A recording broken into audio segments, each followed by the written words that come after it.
What I'm really focusing on are three archetypal sparkling wines. Lambrusco, Prosecco, and I have to say Prosecco from the original growing area, Cornigliano Valdobbiadene, and then Champagne, of course. And these are like the sparkling wines that, to me, they started on their own. They took their own path. Opened up the barrel, it was kind of like fizzy. Now, when that happened in France, people did not like it. It was most sparkling wines. That is the procedure. There are many different ways to do it, as we'll see. But in Champagne, their method, and this is known as the method champenoise.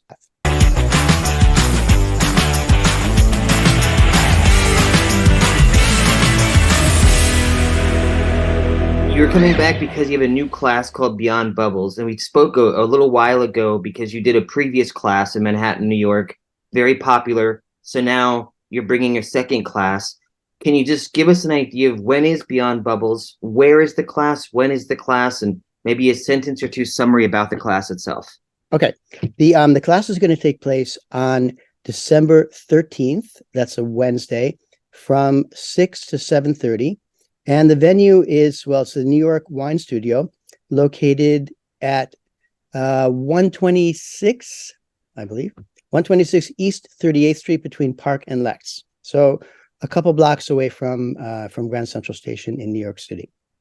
And it's, as you mentioned, it's going to be called, it's called Beyond Bubbles. And what I'm really focusing on are three archetypal sparkling wines. And by archetypal, I mean the original ones. You know, there's a lot of sparkling wines being made throughout the world these days, and a lot of appellations have sprung up. But these three wines that we're focusing on, Lambrusco, Prosecco, and I have to say Prosecco from the original growing area, Cornigliano Valdobbiadene, not the extended one right now, and then Champagne, of course. And these are like the sparkling wines that, to me, they started on their own. They're their own localized things. Nobody really played too big a role in creating these wines. They had been they took their own path. And in the case of Lambrusco and Prosecco, they're really ancient grape varieties. Has been going on for a very long time. Really, these three appellations for me are kind of the original ones. So I think it's very interesting to kind of take a look at them, and they come in different versions, which we'll discuss a bit. Outstanding. In the class Beyond Bubbles, can you give us an idea of how many bottles are going to be tasting from and learning about, and maybe one or two that are extra special to you? Well, okay, so we're going to be tasting 10 wines, 3 from Lambrusco. And those are going to be, so Lambrusco is a very, very misunderstood wine. Unfortunately, many people still think of it as a sweet, cloying, bubbly wine. So anyway, we're really focusing on those three appellations: Lambrusco, Prosecco, and Champagne. Really dive deep for a second and just get to know Champagne's history. The whole idea was kind of an accident. Is that too big of a word, or is that pretty accurate? Well, yes, it was. And we're talking about the creation of Champagne, the idea of Champagne. Yes, it was originally considered a flaw because the Champenois were trying to make still wines to be in competition with Burgundy, and they were very good at it. The wines, the still wines of Champagne, were highly regarded, and there was a big there were different clans about who liked which one better and why, and yeah, so it did happen by accident. Now, one of the reasons for that, it wasn't intentional. Nobody sat down and said, "Oh, why don't we, kind of carve ourselves a new part in the marketplace and make it sparkling." They didn't do that. What happened is that Champagne is much further north than Burgundy. And it's at the sort of the breaking point where beyond like 45 degrees north, where grapes can't grow anymore. So they had a hard time often making a wine. And it got very cold after harvest. So one of the big customers for champagne were England. They shipped a lot of wine in barrel to England.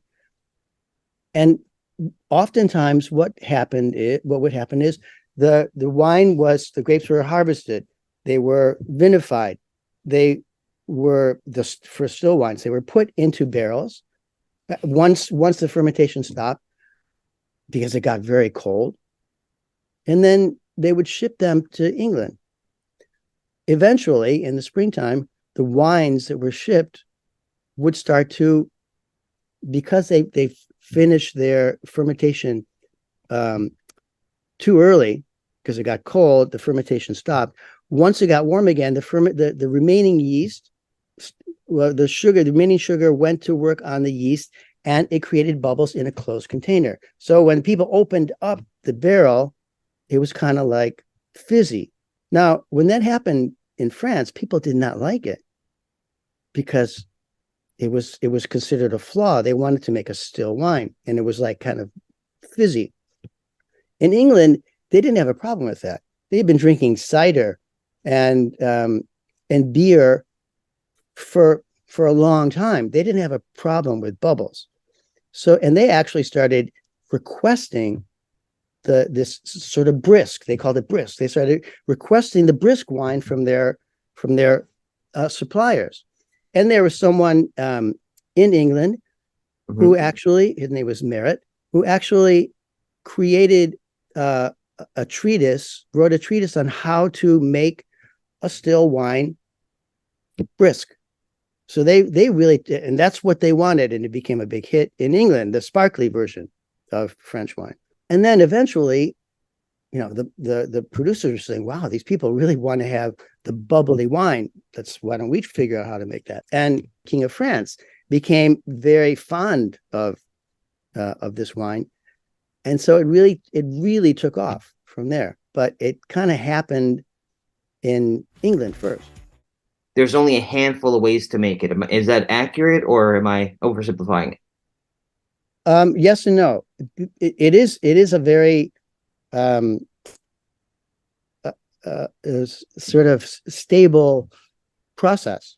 You make a base wine, so you ferment grapes, and in Champagne, typically because of its location, and you never knew what area was going to get hit with hail or rain and not have any grapes at all. So they started sourcing different grape varieties from different areas throughout the extensive Champagne area. So and they would blend them together to make a decent wine, a drinkable wine that could then be kind of manipulated and sweetened and whatever. So you have the base wine, right? After the fermentation of the grapes that have harvested and blended in whatever way you want, there's the base wine. Then to that, and this happens usually in a large container. Originally, it was in a large kind of cask. Now it's usually in a stainless steel tank. So that's the first fermentation. After that, the wine is removed, and then it's called the tirage in French. So there's a liqueur de tirage, that it consists of primarily sugar, could be beet sugar or cane sugar or almost any kind of sugar, and yeast, and that was added to the base wine. That is still in a big in a big kind of mixing bowl, a big tank, measured out based on the calculations that that the pharmacist provided, and then they're put they're put in individual bottles, and then the bottle is sealed with usually with a crown cap, or it used to be wax and things like that. They would keep the wine in the bottle, of course, and they would sit in the cellar for a period of time to create the secondary fermentation in a closed container. So it's just like the previous, like the initial fermentation process, where the sugar goes to the yeast that is added to it, or that comes from just from the skins on the grapes naturally. And that creates this combination of sugar and yeast creates alcohol and carbon dioxide. The carbon dioxide goes up, the alcohol stays in, and that's how wine is made. But because it's in an open container, the carbon dioxide goes out. In a closed container, in this case, a bottle, the carbon dioxide that was given off from the second fermentation was trapped inside the bottle. So once you open the bottle, the carbon dioxide would come up and out. And that's where it comes from. That is what gives it the sparkle.